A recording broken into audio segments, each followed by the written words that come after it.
Lemon. கச்சா மேங்கோக்கு lemon வேணும். அப்புறம் கச்சா மேங்கோ ஃபஸ்ட்டு கச்சா மிட்டாய் தேவையில்ல. அப்புறம் உங்களுக்கு பிடிச்ச ஜூஸ் வாங்கிக்கோங்க. எங்களுக்கு இப்போ லோக்கலில் 10 ரூபா தான் கிடச்சிது. ஸோ நீங்கள் 7 Up ஸ்ப்ரைட் இல்லைன்னா சோடா வாங்கிக்கலாம். கம்முன்னு இருங்க. அப்புறம் கட் பண்ணிக்கோங்க கச்சா மேங்கோவை.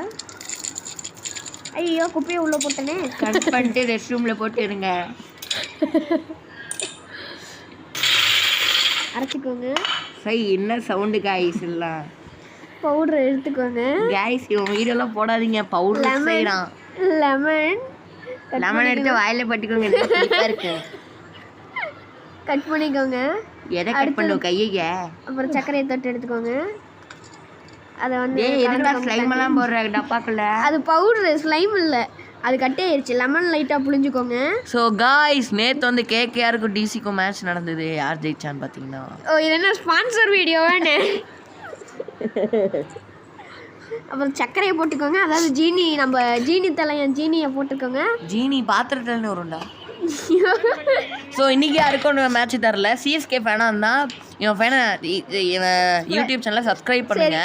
ஸோ வந்துட்டு யாராவது இது ஆர்சிபி ஃபேனாக இருந்தால் லைக் பண்ணுங்க. ஓகேவா? எஸ்ஆர்ஹெச் ஃபேனாக நல்லா பார்த்துக்கலாம் போங்க. சரி 7 Up ஸ்ப்ரைட் அதை ஊற்றிக்கோங்க. அப்புறம் போய் கக்கூசில் ஊற்றிடுங்க. ஸோ பண்ணியான வீடியோ அவ்வளோதான். லெமனை ஸ்டைலுக்காக சொருவிக்கோங்க. பிக்சர் எப்படி இருக்கு? எங்கே சொருவிக்கணும்? டிக்கிலையா?